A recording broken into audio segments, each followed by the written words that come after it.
శ్రీ సాయి సచ్చరిత 39వ అధ్యాయం.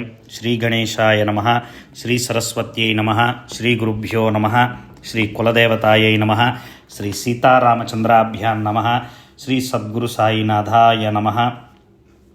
షిరిడీ క్షేత్రం ధన్యం. పుణ్యపావనులైన శ్రీ సాయి తమ నిర్వాణ పర్యంతం నివసించిన ద్వారకామాయి భవనం ధన్యం. షిరిడీ జనులు ధన్యులు. బాబా ఎంతో దూరం నుండి ఏదో నెపంతో షిరిడీకి వచ్చి వారిని రుణగ్రస్తులను చేశారు. మొదట షిరిడీ గ్రామం చాలా చిన్నది, కానీ సాయి అక్కడ నివసించటం వలన గొప్పదైంది. వారి వలననే అత్యంత పావనమైంది. వారి వలననే షిరిడీ తీర్థక్షేత్రమైంది. షిరిడీలోని స్త్రీలు కూడా ధన్యులు. అనన్యమైన వారి భక్తి శ్రద్ధలు ధన్యం. వారు స్నానం చేస్తూ, ధాన్యం దంపుతూ, విసురుతూ అసామాన్యమైన సాయిబాబా మహిమను గానం చేస్తారు. వారి ప్రేమ ధన్యం. వారు అత్యుత్తమమైన గీతాలను గానం చేస్తారు. వారిలో ఉత్కృష్టమైన వారిని వింటే మనసుకు శాంతి కలుగుతుంది. అందువల్ల శ్రోతలు జిజ్ఞాసను తృప్తి పరచటానికి, వారి మనసులకు శాంతి కలిగించటానికి కథను సందర్భానుసారంగా చెప్తాను. శ్రీ సాయిబాబా నిజాం రాజ్యంలో దారి ప్రక్కన ఉన్న ఒక మామిడి చెట్టు కింద ప్రకటమై ధూప్ఖేడా గ్రామంలోని పెళ్లివారితో పాటు అకస్మాత్తుగా షిరిడీ వచ్చారు. ఖేడాలోని చాంద్ పాటిల్ అనే పుణ్యాత్మునికి ఈ సాయి నిధి ముందుగా లభించింది. అతని ద్వారా ఇతరులకు వారి దర్శనం కలిగింది. అతని గుర్రం పోవటం, అతడు సాయిని కలుసుకోవటం, సాయి అతనితో చిలుంత్రాగటం, అతని గుర్రాన్ని తిరిగి ఇప్పించటం మరియు చాంద్భాయ్ భార్య యొక్క మేనల్లునికి షిరిడీలోని వధువుతో సంబంధం కుదిరి మగపెళ్లివారు వధువు యొక్క గ్రామానికి తరలి వచ్చారు. ఈ విషయంలోని మొత్తం కథను శ్రోతలకు ముందుగానే చెప్పేశాను. అయినా సందర్భానుసారం స్మరించుకోవటమే కానీ మరలా ఏకరవు పెట్టడం అనవసరం. చాంద్ పాటిల్ కేవలం నిమిత్తమాత్రుడు. భక్తులను ఉద్ధరించాలని బాబా అత్యంత చింత. అందువలన సాయి అవతారాన్ని ధరించి స్వయంగా షిరిడీకి వచ్చారు. జడులు, మూడులు, హీనులు, దీనులు, మంచి సంస్కారాలు లేని వారిని, వ్రతాలు తపస్సును ఎరుగని అమాయక జనులను సాయి తప్ప ఎవరు ఉద్ధరిస్తారు? సాయిబాబా 18 సంవత్సరాల వయసు నుండి ఏకాంతాన్ని అలవరుచుకున్నారు. రాత్రిళ్ళు ఎక్కడైనా నిర్భయంగా పడుకునేవారు. వారికి సర్వం ఈశ్వరమయం. మొదట ఊరంతటికీ పెంట కుప్ప అయిన ఒక గొయ్యి వద్ద రాత్రిళ్ళు పడుకోవటం, పగలు నలువైపులా తిరగటం. అలా అనేక సంవత్సరాలు గడిచిపోయాక ఆ గోతికి మంచి రోజులు వచ్చాయి. దాని చుట్టూ దీన దయాళువైన సాయికి విశాలమైన భవనం నిర్మింపబడింది. ఆ గొయ్యి మధ్య భాగం సాయి శరీరానికి విశ్రామ స్థానమైంది. అక్కడే వారికి శాశ్వతమైన సమాధి నిర్మాణమైంది. ప్రణత వత్సలుడైన ఆ సాయి సమర్థులు దుస్తరమైన భవసాగరాన్ని దాటటానికి యథార్థమైన తమ చరిత్ర అనే నౌకను భక్తుల శ్రేయస్సుకై నిర్మించారు. మహాదుస్తరమైన ఈ భవసాగరాన్ని కుంటి గ్రుడ్డివారైన భక్తి పరివారం ఎలా దాటగలరా అని వారు నిరంతరం బాధపడ్డారు.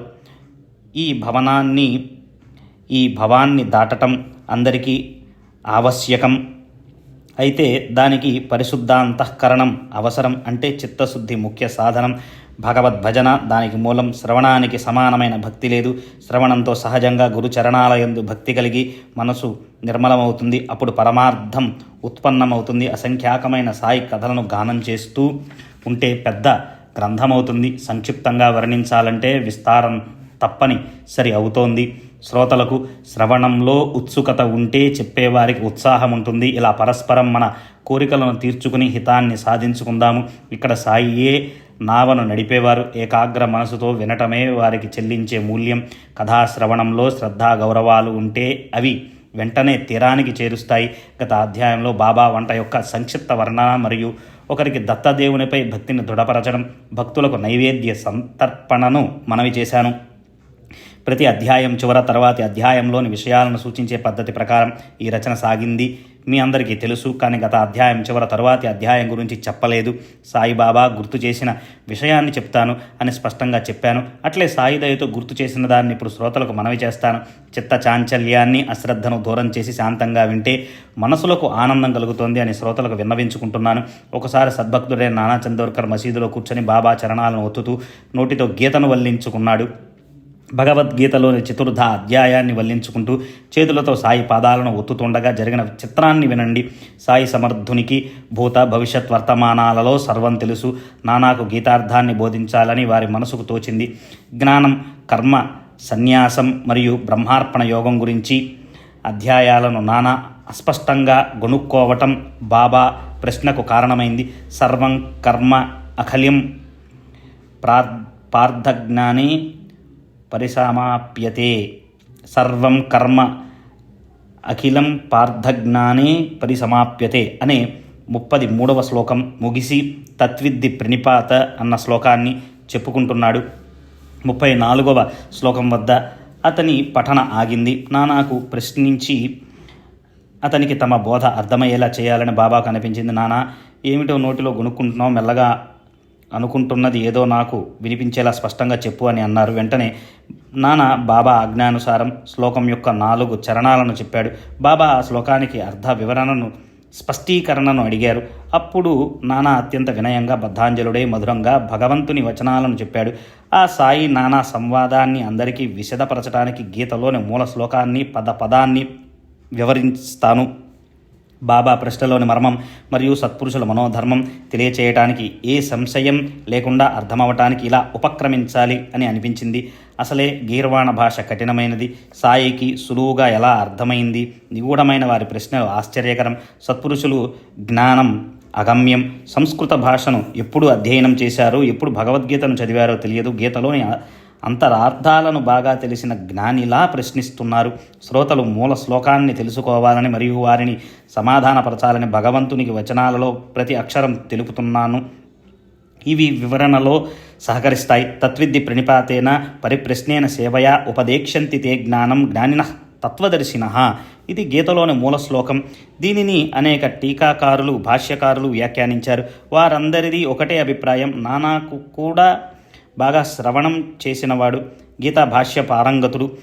తనకు తెలిసినట్లుగా శ్లోకానికి అర్థం ప్రతిపదార్థం చెప్పసాగాడు. అన్వయ అర్థాన్ని మనసులో ఆలోచించుకుని నానా రసభరితంగా మధురమైన వాక్కుతో వినయంగా శ్లోకార్థాన్ని మనవి చేయసాగాడు. గురువు చరణాలకు సాష్టాంగ ప్రణామం చేసి గురు సేవకు జీవితాన్ని అంకితం చేసి గురువును ఆదరంగా ప్రశ్నించేవారికి జ్ఞానులు జ్ఞానార్థాన్ని ఉపదేశిస్తారు. సారాంశం కరుణామూర్తి అయిన కృష్ణ పరమాత్మ అర్జునునితో ప్రేమగా గురువుకు ప్రణామం, గురుసేవ ఇవి జ్ఞాన సముపార్జనకు సాధనాలు.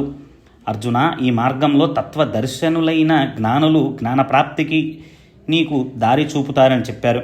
ఇది నాకు తెలిసిన శ్లోక అర్థం. శంకర భాష్యం, ఆనందగిరి, శంకరానంద, శ్రీధర, మధుసూదన, నీలకంఠ వీరంతా భగవానుని వచనాలను ఇదే అర్థాన్ని వ్యాఖ్యానించారు. సాయి సమర్థులు మొదటి 2 చరణాల అర్థాన్ని సమ్మతించారు.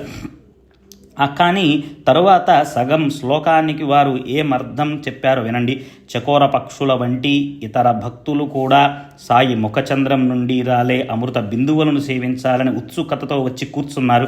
బాబా, నానా 3వ చరణాన్ని మరల చక్కగా సరిగ్గా చూడు. జ్ఞానం అనే పదానికి వెనుక అవగ్రహం ఉంది. దానిని కలిపి అర్థం చూడు. నేనేదో విపరీత అర్థాన్ని చెప్తున్నానని, అర్థాన్ని అనర్థం చేస్తున్నానని అనుకోకు. పూర్వం చెప్పిన భాష్యం అసత్యమా మరి అని అనుకోకు. నా మాటలు నిరర్ధకమని తలవకు. జ్ఞానులు మరియు తత్వదర్శులు జ్ఞానాన్ని ఉపదేశిస్తారు అని అన్నావు కదా. అక్కడ జ్ఞానం అని ఉన్న చోట అజ్ఞానం అన్న పదం వేస్తే యథార్థమైన అర్థం నీకు బోధపడుతుంది. జ్ఞానం చెప్పబడే విషయం కాదు, దానిని ఎలా ఉపదేశించగలరు? అసాధ్యం. కనుక జ్ఞానమనే శబ్దానికి విరుద్ధమైన శబ్దాన్ని ఉపయోగించి ఆ అనుభవాన్ని తెలుసుకో. జ్ఞానమనే పదానికి నీవు చెప్పిన అర్థం విన్నాను. ఆ పదానికి బదులు అజ్ఞానం అనే పదం వేస్తే పోయేదేముంది? అజ్ఞానం వాక్కుకు సంబంధించిన విషయం, జ్ఞానం వాక్కుకు అతీతమైన విషయం. గర్భానికి చుట్టుకున్న మావివలే, అద్దం మీద ధూళివలే, అగ్నిని కప్పిన బూడిదవలే జ్ఞానాన్ని అజ్ఞానం కప్పివేస్తుంది.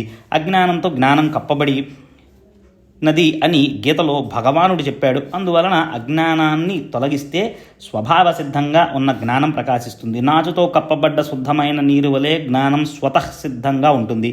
నాచును తొలగించిన బుద్ధిమంతులకి శుభ్రమైన నీరు లభిస్తుంది. సూర్యచంద్రులు ఎప్పుడూ ప్రకాశవంతంగా ఉంటారు, కానీ గ్రహణ సమయంలో రాహుకేతులు అడ్డు రావటం వలన మన దృష్టికి అవరోధం కలుగుతుంది. అది మన దృష్టికి కలిగే అడ్డు, కానీ సూర్యచంద్రులకు ఏ అడ్డు లేదు. అట్లే జ్ఞానం ఏ అడ్డు లేకుండా స్వస్థానంలో స్వతఃసిద్ధంగా ఉంటుంది. వస్తువులను కళ్ళతో చూచి తెలుసుకునే శక్తి జ్ఞానం, కానీ కళ్ళకు పొరలు వస్తే అది అజ్ఞానం. దానిని తొలగించటం అవసరం. ఆ పొరలను హస్త కౌశలంతో తొలగించి చూడగల శక్తిని ప్రకటన చేయాలి. అలా అజ్ఞాన తిమిరాన్ని తొలగించాలి. ఈ సకల దృశ్య ప్రపంచం అనిర్వచనీయమైన మాయా విజృంభితం. ఇదే అనాది, అవ్యక్తం, అవిద్య, అజ్ఞాన విలసితం కూడా ఇదే. ఆత్మస్వరూప జ్ఞానం అనుభవపూర్వకంగా తెలుసుకోవలసిన వస్తువు కానీ అది ఉపదేశించగల విషయం కాదు. ప్రణిపాతం, పరిప్రశ్న, సేవ ఇవే గురుకృపకు సాధనాలు. విశ్వం సత్యం అని అనుకోవటం గొప్ప భ్రమ. అదే జ్ఞానాన్ని కప్పివేసే అంధకారం. దీనిని ముందు తొలగించుకోవాలి. అప్పుడు బ్రహ్మ ప్రజ్ఞాన రూపంలో ప్రకటమవుతుంది. ప్రపంచంలోని దుఃఖాలకు మూల కారణం అజ్ఞానం. గురుకృపాంజనం కళ్ళలో పడగానే మాయావరణ తొలగిపోయి స్వాభావికమైన జ్ఞానం మిగులుతుంది. జ్ఞానం సాధించవలసిన సాధ్య వస్తువు కాదు, అది మొదటి నుండి స్వయం సిద్ధంగా ఉన్నదే. అది ఆగమ నిగమాలలో ప్రసిద్ధమైనది. అజ్ఞానం జ్ఞానానికి విరోధం. భగవంతుడు భక్తుడు అన్న భేదభావమే విలక్షణమైన అజ్ఞానానికి మూలం. ఆ అజ్ఞానం నిరసనమైతే పూర్ణ జ్ఞానం మిగులుతుంది. త్రాటిలో సర్పాన్ని చూడటం ఇది శుద్ధ ఆత్మస్వరూపాన్ని తెలుసుకోలేకపోవటం. అజ్ఞానం తొలగిపోతే తాడు అన్న జ్ఞానం మిగులుతుంది. లోపల బంగారం పైన మురికి, అంటే మురికి క్రింద ధగధగ మెరుస్తున్న బంగారం ఉంది. అయితే ఆ బంగారం బయటపడటానికి అగ్ని అవసరం. శరీరం పుట్టడానికి మూల కారణం మాయ. శరీరం యొక్క నడవడి ప్రారబ్ధానుసారం. సుఖదుఖాలన్నీ అదృష్టంపై ఆధారపడి ఉంటాయి. అందువలన శరీరాభిమానం అజ్ఞానం. నిరభిమానులై వారికి సుఖదుఖాల భాష ఉండదు. నేననే అహంకార స్ఫురణ తొలగటమే అజ్ఞాన నిరసనం. స్వస్వరూపాన్ని తెలుసుకోవటమే మాయకు జన్మస్థానం. గురువు యొక్క అనుగ్రహంతో మాయ తొలగి ఆత్మస్వరూప జ్ఞానం సహజంగా బయటపడుతుంది. భగవద్భక్తి లేకుండా వ్యర్థమైన ఇతర సాధనలు ఎందుకు? బ్రహ్మదేవుడు కూడా మాయాధీనంలో ఉంటాడు. అతనిని కూడా మాయ నుండి విడిపింపచేసేది భక్తియే. బ్రహ్మలోకం ప్రాప్తించినా భక్తి లేకుండా ముక్తి లేదు. అక్కడ కూడా భక్తి లేకపోతే మరల జన్మించవలసిందే. అందువలన మాయను తొలగించుకోవటానికి భగవద్భజన ఒక్కటే ఉపాయం. భగవద్భక్తునికి పతనమంటూ ఉండదు, భవబంధనాలు ఉండవు. మాయా భ్రమ అని జనులంటారు, కానీ అది చాలా మాయావి. జ్ఞానులమని అనుకునేవారిని కూడా క్షణక్షణం మాయలో ఇరుక్కునేలా చేస్తుంది. కానీ భక్తులు దానిని చిటికెన వేలి మీద నాట్యం చేయిస్తారు. జ్ఞాన సంపన్నులు మోసపోయే చోట భక్తులు నిలదొక్కుంటారు. కారణం భక్తులు ఎల్లప్పుడూ హరి చరణాలకు శరణుజొచ్చి ఉంటారు. కానీ జ్ఞానులు తాము జ్ఞానులమన్న అహంభావంతో ఉంటారు. అందువలన మాయను తరించడానికి ఒక్క సద్గురువుకు అనన్య శరణుజొచ్చి వారి చరణాలను ఆశ్రయిస్తే వెంటనే భవభయం తొలగిపోతుంది. భవభయం అంటే ఇంకొక అర్థం చెప్పచ్చు, అంటే కంటికి కనిపించే మెటీరియలిస్టిక్ లైఫ్ అని. మరణం తప్పక వచ్చి తీరుతుంది, రానివ్వండి, కానీ హరిని విస్మరించకండి, అంటే మరిచిపోకండి. వారి వారి వర్ణాశ్రమాలను అనుసరించి ఇంద్రియాలతో పనులు చేస్తున్న మనసులో హరి చరణాలను ధ్యానిస్తూ ఉండాలి. నిరంతర నామస్మరణ చేస్తూ ఉండాలి. గుర్రాలతో కట్టబడిన రథం వలె ఈ శరీరం ఇంద్రియాలతో కట్టబడి ఉంది. మనసు అనే దృఢమైన పగ్గంతో బుద్ధి ఇంద్రియాలను నిగ్రహిస్తుంది. సంకల్ప వికల్పాలతో నిండి ఉండే మనసు యథేచ్ఛగా పరుగుతీస్తూ స్వేచ్ఛగా విహరిస్తుంది. బుద్ధి తన నిశ్చయించే శక్తితో పగ్గాన్ని, అంటే మనసును నిగ్రహిస్తుంది. బుద్ధి వంటి చతురుడైన సారథి నేతవలే రథంలో ఉండగా రథంలోని యజమాని చింత ఎందుకు? అతడు నిశ్చింతగా వ్యవహరించవచ్చు. శరీరానికి సంబంధించిన కార్యాలన్నిటినీ చేయించటం బుద్ధి యొక్క కర్తవ్యం. ఇది మనసుకు అలవాటు పడితే అన్ని పనులు సవ్యంగా జరిగిపోతాయి. ఇంద్రియాలు శబ్దస్పర్శ రూప రసాది విషయాల వెంట పడితే శక్తి వ్యర్థంగా క్షీణించిపోతుంది. ఇక అడుగు అడుగునా పతన భయమే. శబ్దస్పర్శ రూప రసాది పంచ విషయాలలో ఉన్న సుఖాలన్నీ చివరకు దుఃఖాలే. అజ్ఞానం పరమదుఃఖం. శబ్దం అనే విషయానికి మోసపోయి లేడి చివర తన ప్రాణాన్ని కోల్పోతుంది. ఏనుగు స్పర్శ సుఖాన్ని ఆశించి ఆ ఆకర్షణకు అంకుశపు పోట్లను సహిస్తుంది. దీపం యొక్క రూపానికి భ్రమిసి పురుగు శరీరాన్ని కాల్చుకుంటుంది. జిహ్వతో రస సుఖాన్ని అనుభవించాలన్న కోరికతో చేప వెంటనే ప్రాణం విడుస్తుంది. సువాసన కోసం తుమ్మెద కమలంలో ఇరుక్కుపోతుంది. ఒక్కొక్క విషయ సుఖంలో ఇంత ఘోరమైన ఆపద ఉంటే ఇక 5 కూడిన మనిషి ఎంత భయంకరం. ఇది జంతువులు, జలచరాలు, పక్షులు, వీని దుస్థితి. ఇదంతా చూచిన జ్ఞానమున్న మానవులు కూడా విషయోన్ముఖులవుతున్నారు. ఎంతకంటే అజ్ఞానం ఏముంటుంది? అజ్ఞానం నశించి విషయాల పట్ల విముఖత ఏర్పడినప్పుడు మనసుకు శాంతి, సంతోషం కలుగుతాయి. జీవుడు ఆత్మ జ్ఞానస్వరూపానికి అంతర్ముఖుడైనప్పుడు అత్యంత ఆనందం కలుగుతుంది. కనుక చిత్తంలో హరిని, గురువును ధ్యానం చేయండి.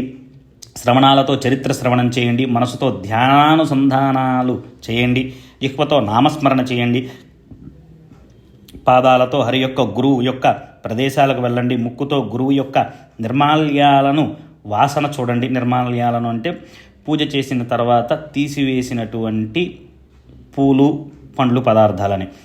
చేతులతో వారి చరణాలకు నమస్కరించండి, కళ్ళతో వారిని దర్శించుకోండి. ఈ విధంగా ఇంద్రియ వృత్తులన్నీ ప్రేమగా గురువు కొరకు వినియోగించే భక్తుల స్థితి ధన్యం.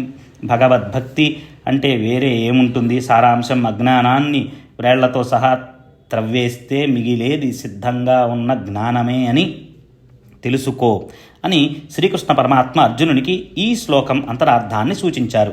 అసలే నానా వినయ సంపన్నుడు. మధురమైన ఈ వ్యాఖ్యను విని బాబా పాదాలకు సాష్టాంగ ప్రణామం చేసి 2 చేతులతో వందనం చేశాడు.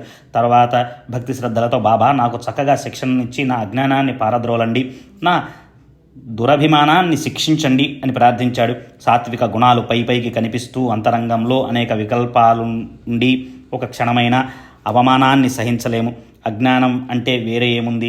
మనసులో కీర్తి ప్రతిష్టలు ఎందు కోరిక, పైకి ధ్యానం చేస్తున్నట్లు నాటకం, కామక్రోధాలు లోపల రగులుతూ ఉంటే అంతకంటే అజ్ఞానం వేరే ఏముంటుంది? మనసులో చెడు కర్మల ఆలోచనలు, హీనమైన ఆచారం ఉండి, భ్రష్టు ఆలోచనలు ఉండి, పైకి బ్రహ్మనిష్ఠుని వలె ఊరేగటం. స్పష్టంగా చెప్పాలంటే ఇంతకంటే అజ్ఞానం వేరే ఏమిటి? బాబా మీరు దయామయులు, మీ కృపా జల సించనంతో ఈ అజ్ఞానపు దావానలాన్ని ఆర్పివేయండి. అప్పుడే నేను ధన్యుణ్ణి అవుతాను. నాకు జ్ఞాన విషయాల చర్చ అవసరం లేదు. నా అజ్ఞానాన్ని తొలగించి నాపై కృపా దృష్టిని ఉంచితే చాలు. నాకు అదే సుఖ సంతుష్టి. కరుణాగనులు ప్రేమమయులైన సాయిబాబా నానాను నిమిత్త మాత్రునిగా చేసి మీకు, మాకు, మన అందరికీ గీతార్థ ప్రవచనాన్ని చేశారు. గీత భగవానుని వచనం కనుక అది ప్రత్యక్ష శాస్త్రం, త్రికాలాలలో కూడా ప్రమాణం.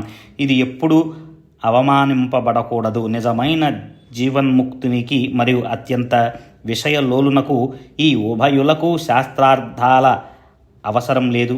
ఇవి ముముక్షువుల ప్రీతి కోసం.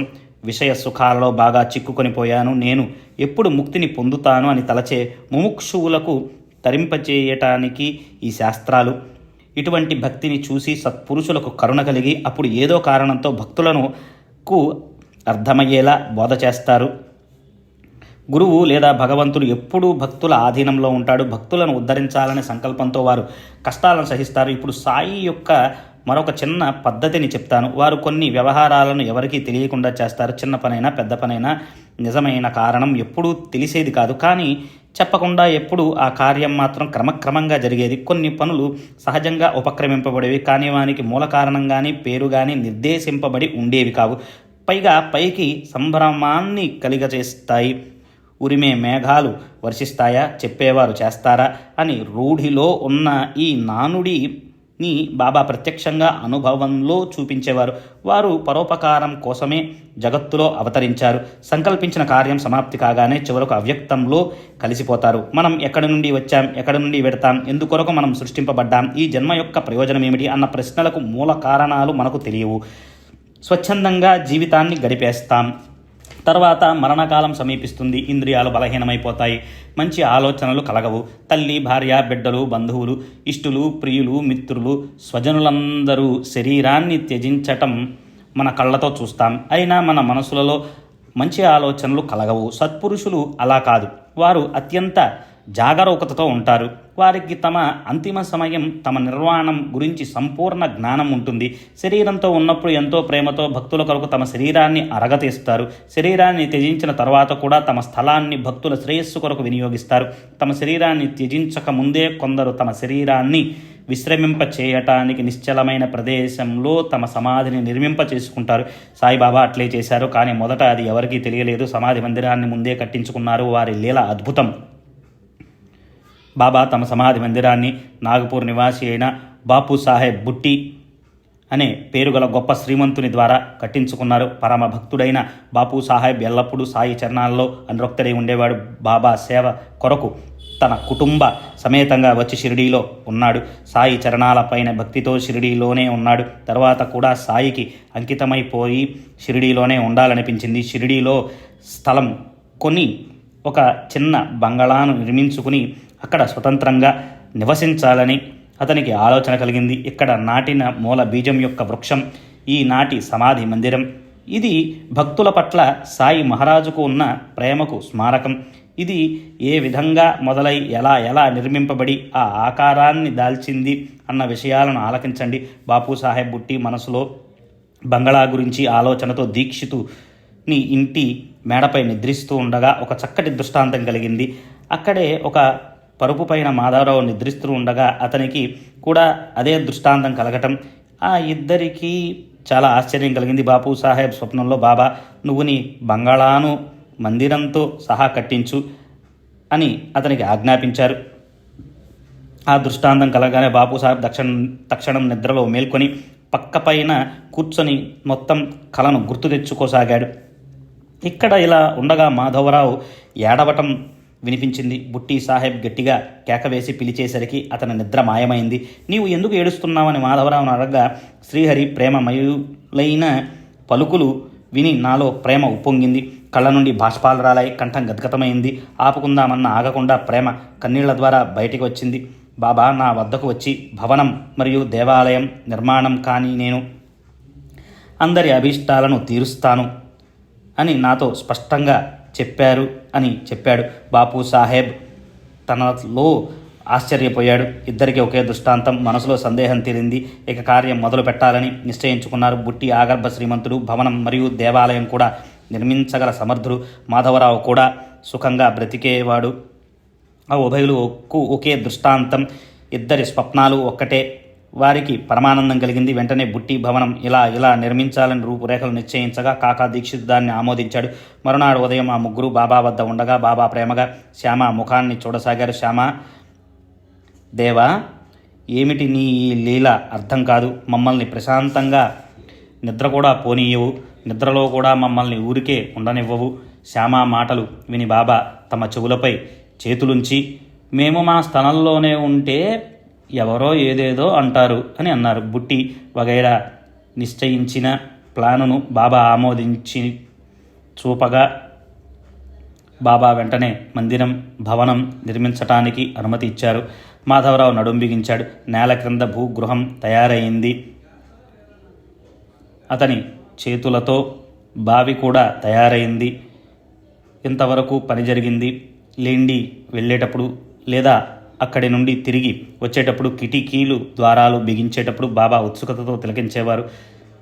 తమ చూపుడు వ్రేలితో చూపిస్తూ ఇక్కడ ద్వారం, ఇక్కడ కిటికీలు, ఇక్కడ తూర్పు దిక్కున గ్యాలరీ ఉంటే చక్కగా అందంగా ఉంటుంది అని చెప్పేవారు. తర్వాత కార్యకారణ నిమిత్తంగా మిగతా పని బాపూసాహెబ్ జోగ్ ద్వారా జరగవలసి ఉండటం వలన పనిని అతనికి అప్పచెప్పారు. అలా పని జరుగుతున్నప్పుడు ఈ భవనంలోనే ఒక గర్భగుడిని నిర్మిస్తే మురళీధరుణ్ణి స్థాపించవచ్చు అని బుట్టి మనసుకు స్ఫురించింది. అతనికి సంకల్పం కలిగింది. కానీ బాబా అభీష్టాన్ని తెలుసుకోకుండా, గురువర్యుని ఆజ్ఞ లేకుండా బుట్టి ఏ కార్యాన్ని ఆరంభించడు. ఇది అతని నిత్య నియమం. బాబా ఆజ్ఞ చాలా ముఖ్యం. వారి అనుమతి లేకుండా ఒక్క పనైనా ఆరంభింపబడదు. మధ్య మరో హాలు ఎందుకు? దాని అవసరమేముంది? రెండు వైపులా గోడలు లేపి మురళీధరుని స్థాపన చేయవచ్చు. హాలును దేవాలయంగా రూపొందించాలని బాపూసాహెబ్ కోరిక. కానీ బాబా అనుమతి ఇస్తేనే నిస్సంశయంగా అలా చేయవచ్చు అని ఆలోచించి మాధవరావుతో నీవు బాబా అభిప్రాయాన్ని తెలుసుకుంటే వారికి నచ్చిన విధంగా చేద్దామని చెప్పాడు.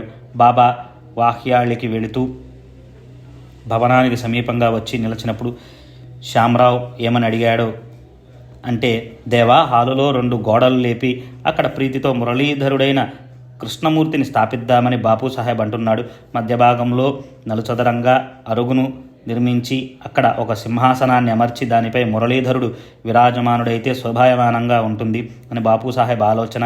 మరి మీ అనుమతి అవసరం. ఆ విధంగా దేవాలయం, భవనం రెండు వెంటనే ఒకేసారి తయారవుతాయి. శ్యామ మాటలను విని బాబా సంతోషంగా సరే అన్నారు. దేవాలయం పూర్తయ్యాక మనమే ఇక్కడ ఉండటానికి వస్తాం. బాబా బంగళా వైపు దృష్టి సారించి, బంగళా పూర్తి అయ్యాక మన కోసమే ఉంచుకుందాం, మనమందరము ఇక్కడ మాట్లాడుకుందాం, పరస్పరం ప్రేమగా కౌగిలించుకుని ఆడుకుందాం, సుఖంగా ఆనందాన్ని అనుభవిద్దామని చెప్పారు. అప్పుడు మాధవరావు శ్రీ సాయితో, మీ అనుమతి నిశ్చయమైతే దేవా పునాది ముహూర్తం పెట్టనా దేవా, ఈ సమయం మంచిదేనా, కొబ్బరికాయను తెచ్చి కొట్టనా అని అడిగాడు. కొట్టు కొట్టు అని బాబా చెప్పగానే వెంటనే కొబ్బరికాయను తెచ్చి కొట్టాడు. ఆ తర్వాత గర్భగుడి మురళీధరునికి నలుచదరం అరుగు తయారయ్యాయి. విగ్రహాన్ని తయారు చేయటానికి ఒక శిల్పికి పని అప్పచెప్పారు కూడా. కానీ తర్వాత బాబా అంతిమ సమయం ఆసన్నమవగా చాలా బాధ కలిగింది. భక్తులు లోపల కుమిలిపోయారు. బాపు సాహెబ్ మనసులో దుఃఖించసాగాడు. ఇక ముందు ఈ భవనం ఏమవుతుందో, దీనికి ఏ స్థితి పట్టుతుందో ఏం తెలియటం లేదు అని అతనికి చింత పట్టుకుంది. 1,00,000 రూపాయలు ఖర్చయ్యాయి. చివరకు ఏమవుతుందో, మందిరంలో బాబా పాదాలు మోపుతారా, బాబా శరీరాన్ని త్యజిస్తే ఇక ఈ భవనం ఎందుకు, మందిరం ఎందుకు, మురళీధరుడెందుకు అని బుట్టీకి దుఃఖం. కానీ తర్వాత కర్మ ధర్మ సంయోగం వలన, భవనం యొక్క భాగ్యం వలన బాబా స్వయంగా చెప్పినట్లు అందరి కోరిక తీరింది. తమ అంతిమ సమయంలో నన్ను వాడాలో ఉంచండి అని పలికిన బాబా నోటి నుండి వెలువడిన వచనంతో అందరి మనసులు తేలికపడ్డాయి. అటు తర్వాత సాయిబాబా యొక్క పవిత్ర శరీరం గర్భగుడిలో స్థాపింపబడింది. ఆ భవనం సమాధి మందిరమైంది. సాయి యొక్క చరిత్ర అగాధం, బుట్టి యొక్క భాగ్యం ధన్యం. స్వశక్తితో నిర్మింపబడిన అతని భవనంలో పావన నామాన్ని కలిగిన శ్రీ సాయిబాబా శరీరం విశ్రమించటం అతనికి మహాభాగ్యం. పావనమైన ఇటువంటి కథను విని శ్రోతలు సుఖాలను పొందుతారు. హేమాడ్ సాయినాథునికి శరణుజొచ్చి ఒక్క క్షణమైన వారి చరణాలను విడువడు. ఇష్టమైన అయిష్టమైన అనుభవాలు సంభవిస్తూ ఉంటాయి. సాయి సమర్థులు ఉపదేశాలను అనుసరించి ప్రవర్తిస్తూ వారిని సంతుష్టపరిచే శుభాలు నిశ్చయంగా కలుగుతాయి. కథావక్త వదనం సాయి సమర్థులే అయినప్పుడు హేమాడ్ ఎవరు? ఊరికే పేరుకు మాత్రమే. తర్వాత ఎలా ప్రేరణ కలిగితే అలా కథ వినిపింపబడుతూ ఉంటుంది, వివరించబడుతూ ఉంటుంది. ఆ సమయానికి రచింపబడే దాని గురించి ఆలోచన ఇవాళ ఎందుకు? స్వస్తి శ్రీ సంత సజ్జన ప్రేరితము భక్త హేమాడ్ పంత్ విరచితమైన శ్రీ సాయి సమర్థ సచ్చరితంలో గీతా విశిష్ట శ్లోకార్థ నివేదనం మరియు సాయి సమాధి మందిర నిర్మాణం అను 39వ అధ్యాయం సంపూర్ణం. శ్రీ సద్గురు సాయినాథార్పణమస్తు. శుభం భవతు.